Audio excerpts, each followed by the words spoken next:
joined here today with Angela Radcliffe and Craig Lipset. For brief background, I've gotten the chance to know Craig over the past couple of years. Craig is an innovator in the space of clinical trials, over a decade of experience at Pfizer, heading clinical innovation, investments, and subsequently has been partnering and advising tech companies, pharma companies, everyone across the board. If you want to know what's new in clinical trials, Craig is your man around R&D. It is true. And I'm also joined with Angela Radcliffe, who's also has a depth and wealth of experience really across healthcare, payer, provider, distributor, and most recently spent over a decade working at BMS and innovating in the clinical trial space, leading enterprise digitalization at BMS from discovery and R&D, and also has a passion for how clinical trials can change lives and has impacted many lives for the people that she knows and loves. And so I'm really excited to be here with both Angela and Craig.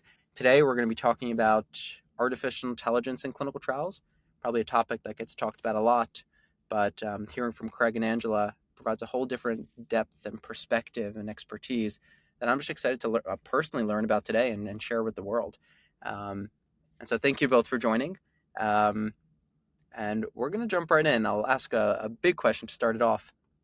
So artificial intelligence is all the rage.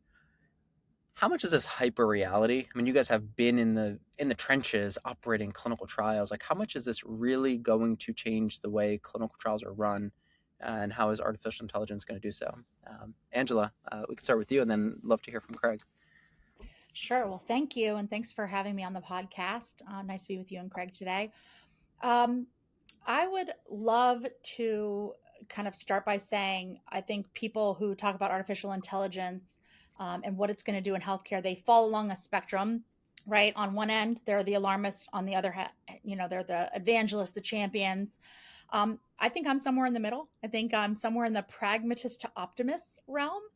And that is because I think you would have to be sort of under a rock to not see what artificial intelligence is already doing in the space. With that said, I think we have to approach this very pragmatically and understand that artificial intelligence is just like any other tool in that it has to be used in the right way, using the right data. And we still have a lot of foundational work to really harness the advantage of artificial intelligence in healthcare. Great. What about you, Craig? Where do you fall on that spectrum? I definitely fall somewhere in that same middle ground. I'm enthusiastic and optimistic. I tend to be about new opportunities to bring progress and change in the field, but I think there are legitimate concerns and trepidation out there. I know there are also those that just look at the constant cycle of new technology being hawked as being the great disruptor, blockchain, and what comes next. And, these things haven't necessarily made a huge change in how people are operating. Even electronic data capture in clinical trials hasn't really progressed or evolved in a tremendous way over the last 3 decades. And so, I can see why some may look and say all just additional hype and rhetoric and noise. But I do caution those that want to just dismiss AI as being another source of hype. There are real world places where AI is making an impact in clinical trials and drug development today, and as Anne said, very practical opportunities for AI over the next few years. Do either of you think that, so if we try and take that spectrum of a hype and how it's going to change and cure lives, change the world to, it's like cryptocurrency, which I don't know what that really did except for help traffic drugs and stuff. If we think about if you're in the middle of that scale, is it going to move the needle around the time frame that it takes to run a clinical trial, 7 to 10 years on average, or the couple $1 billion that it takes to operate one? Do you think if it falls in the middle of that scale there that you mentioned, do you think it's going to change any of the real outcomes? Therapies coming quicker to market for cheaper. Do you think it's going to impact any of those two areas? I'm going to go with it depends, Craig, because I think it's inevitable that we're going to see some impact. I say it depends because there are some very obvious use cases for AI to improve drug development, to decrease cycle times. And it starts all the way back at, can we identify candidates that are going to be more productive before we even put them right into testing? And then, of course, and I know we'll probably get into this a little bit later, but there's all sorts of opportunities to refine the way we handle operational data in clinical trials to make things more efficient and faster and more predictive and all that good stuff. But my question really is, are we going to use artificial intelligence to impact the big things? So are we going to finally take a tool like AI to impact things like the way that we promote health literacy so people are ready and willing to participate in our clinical trials? Tech only goes so far. So for me, it depends on how much we can keep humans in the loop and how much we can keep humans at the center when we're embracing this new tech. Yeah, I hate to double down on it depends, but I think that one thing we can talk a little bit more about is I think this industry has an adoption issue in general with new technologies. I think it has a love-hate relationship. It loves to explore, it loves to opine, it loves to experiment, but it has a fear of commitment. It has a fear of change. And so I think that, these great opportunities may exist, but will they get pulled through, especially as Ange points out, those use cases that can be the game changers? There are some use cases we can talk about that are very near-term, practical efficiency plays. They're good. I don't want to sound dismissive of them. We should implement many of those around process automation and other very discrete use cases. But do we have the fortitude, the long-term commitment to do some of the bigger dramatic changes? I'm not sure. I'm afraid too often in our industry, we get lost with the next big thing before we've fully committed to any of the near-term opportunities we may see on to execute and scale. So Craig, it sounds like you're saying our relationship status on Facebook between industry and AI it's complicated. It's complicated. There's just a lot of swiping going on, Ange. There's a lot of swiping going on. When I think about like the big waves of adoption at life science companies, in 2000, when a sales rep met with a doctor, they wrote it down on a notepad, went back to headquarters, and then typed it into a computer that was not in the cloud. And the cloud CRM took over. And it was like, that is something clearly we should do, where you don't need to be at Pfizer headquarters or Merck headquarters to type something in. That was like one where the acceleration was so obviously advantaged. The other one was like 2000, early 2000s, mid 2000s, mobile came out. 5 years later, everyone had an iPad. Everybody. And like, it wasn't like some conspiracy, hey, pharma friends, let's go get iPads. It was such a leapfrog technology that the whole industry just adopted it because it was just like night and day better. You guys are not yet there in AI for thinking in 4 to 5 years, so many processes are going to be unwritten and rewritten with how AI could transform. You're not fully there yet. Well, look at how we've implemented, even things like electronic data capture. We didn't really change that much of the process. We just kind of digitized the process and shifted responsibilities and roles. We're still doing a lot of this just as a data capture exercise. All we did was really shift, instead of it being written on paper and mailed off to a CRO or other group to do data entry, we're having study coordinators and investigators do the data entry up front in the process. But, our ability to really rewrite the SOPs has been disappointingly difficult. And some will say, well, this is a highly regulated, important space where we're testing new medicines with humans.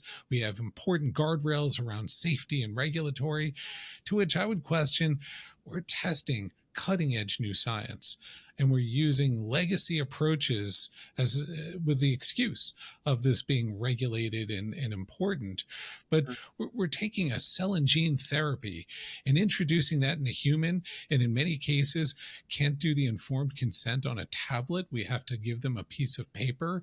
It seems nonsensical, and it seems like a very lame excuse to just keep pointing and saying, well, it's hard and we're a regulated industry. Yeah, I'm so glad you went to e-consent, Craig, because that's exactly where my brain went. I'm in a trial right now, and I had to reconsent at this last study visit. And once again, it was on paper. And I thought, why am I still doing this on paper? We've been talking about e-consent for years.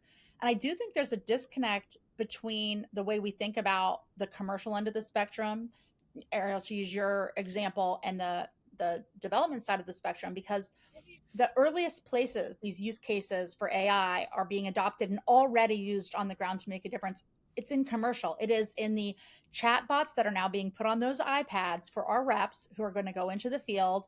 And when, a clinician has a question about the drug that they're discussing, or, with an MSL, they're going to be able to look at the entire corpus of information and every clinical trial and every publication that's happened about the drug, and they're going to be able to answer the question in a very informed way immediately, thanks to the power of AI. And yet we do continue to put up these barriers around how regulated, how difficult, how controlled, how scientific discovery is and development is. And I think Craig's 110% right that we continue to use things like regulatory hurdles and our scientific designs as obstacles. I was talking to someone who, works very high up in tech, that we really consider a thought leader in the clinical research space, just 2 years ago on an internal sort of, conversation that we were having at BMS. And I asked her, hyper hope for digital twins. And she said, oh, hype. Like, I don't know why people are even talking about digital twins. And I thought, like, now fast forward 2 years later, we're using digital twins in a lot of places. But where are we still not using them in the way we should be? In R&D. We're using them in global product supply, but we're not using them in R&D in the same way. So it is a really interesting thing that even within our industry, within our own companies, we still have sort of our own little hype cycle going on as far as how we adopt these technologies. It is true that you see, I tell friends that don't work in pharma, like, these sales teams at pharma companies are like rocket scientists. Like, oh my God, you wouldn't believe the tech and precision that they use. It is unbelievable because it moves the needle for dollars and cents for these pharma companies. I do wonder with some of the regulatory changes with IRA, it will constrain and force changes. I'm curious about that.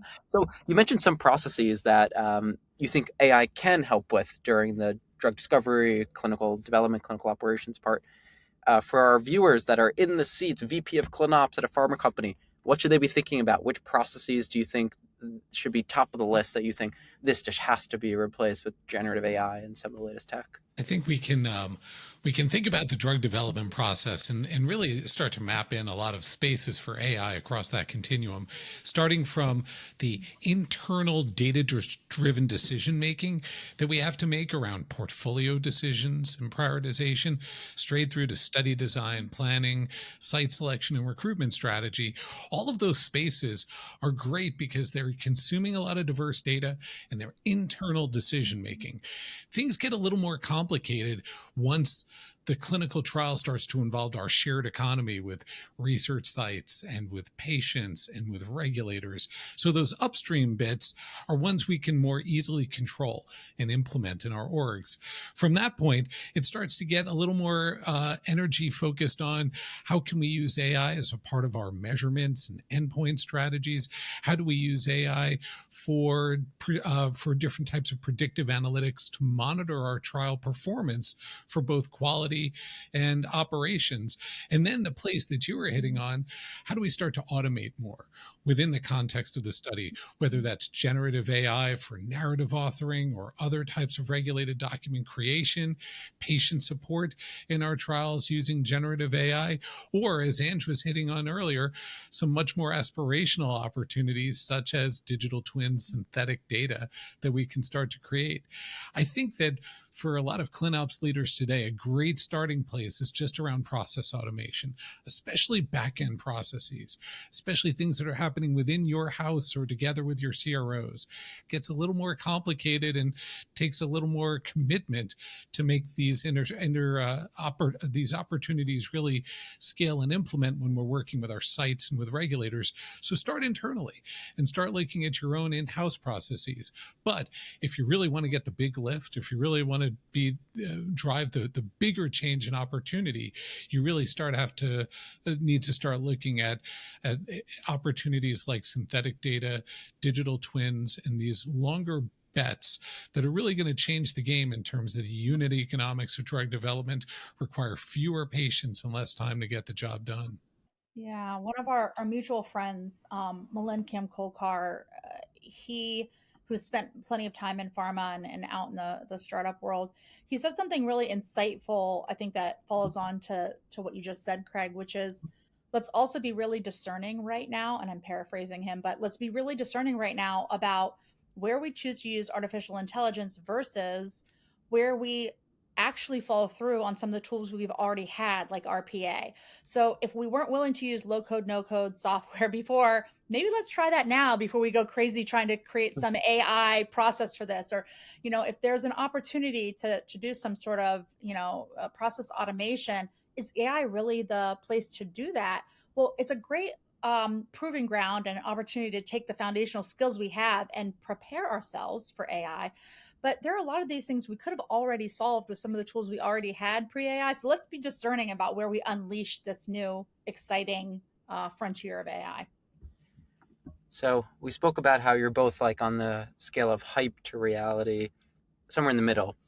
When do you guys think you're actually going to see it implemented in terms of changing some of these either back office processes or whatever it might be? Is it like next year, following year, 2030? Given what we spoke about and what you both mentioned around adoption of new technology and different ways of doing things in our industry, when do you think this is realistic to happen? Craig, what's your finger in the wind on this? Sadly, the adoption cycle for technology and clinical research has historically been about 20 years.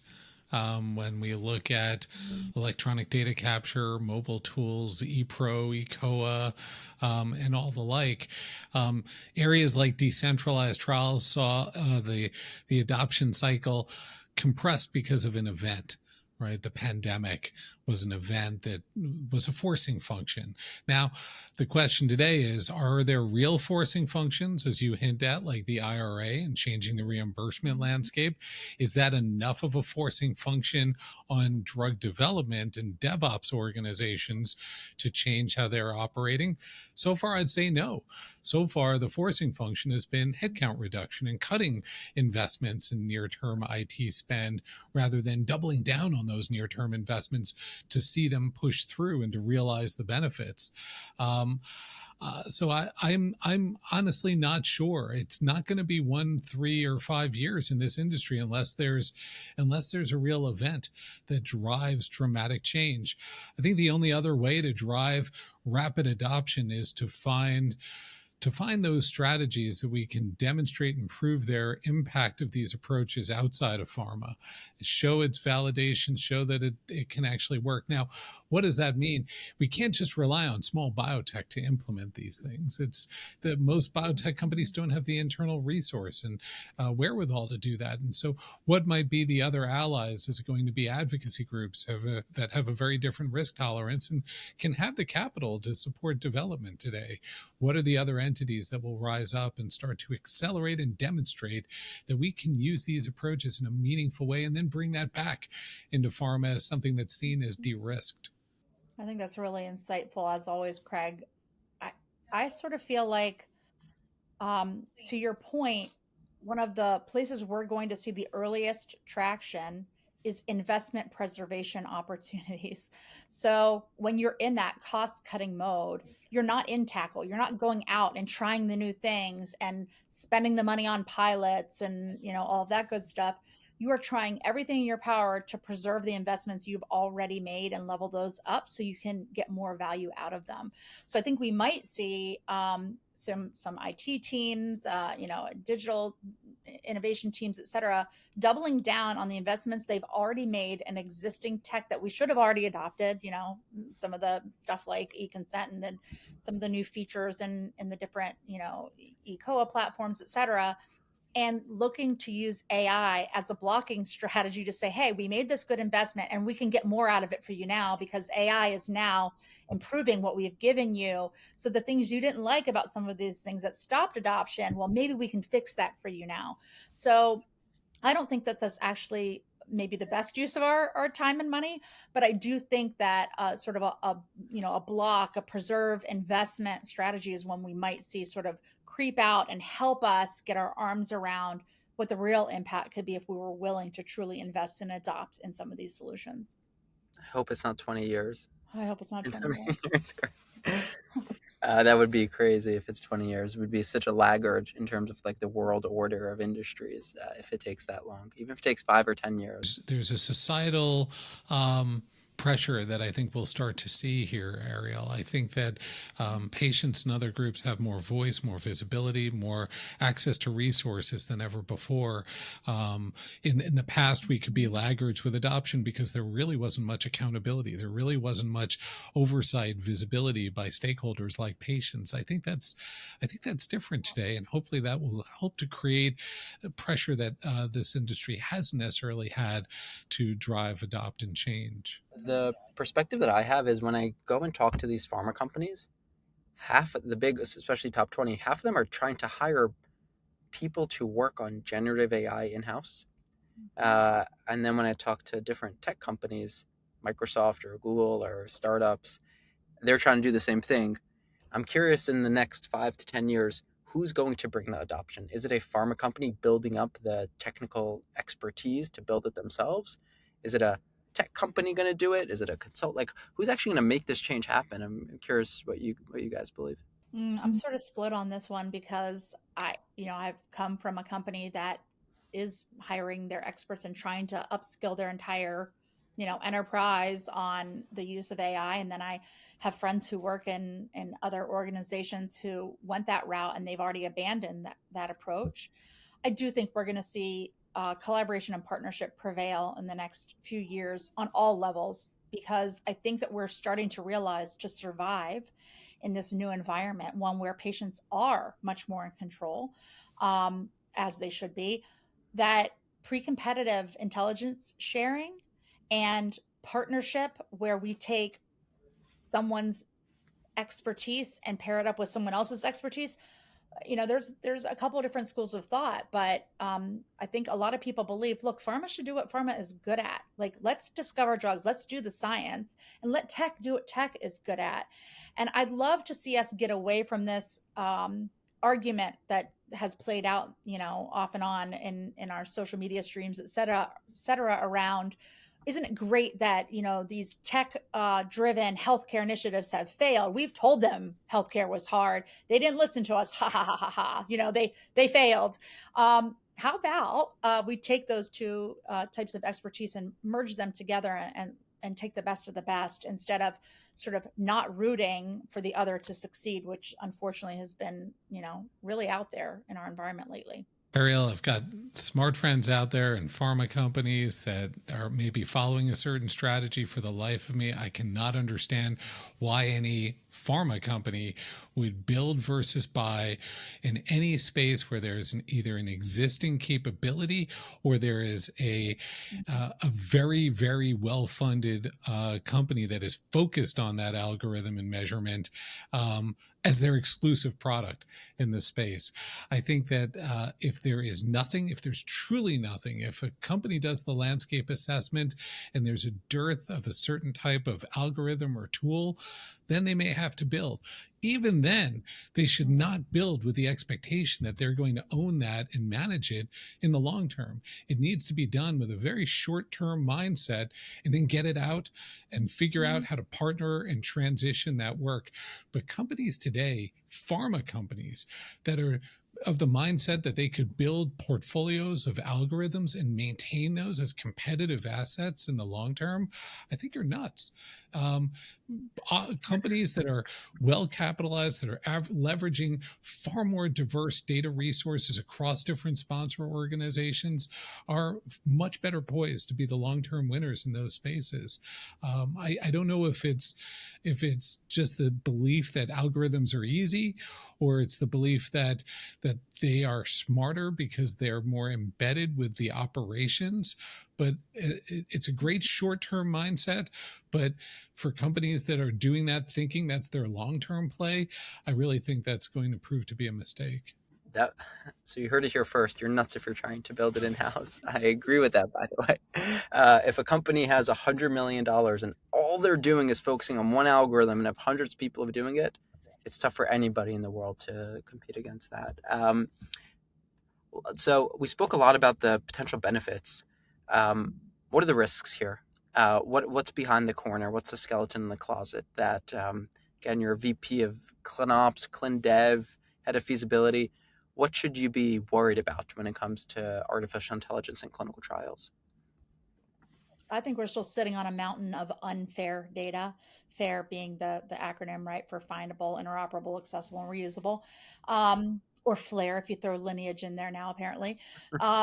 And we need to get our houses in order first. And if we don't, then we're going to be feeding into all sorts of unintended consequences like bias and other things that we've been trying to avoid and overcome.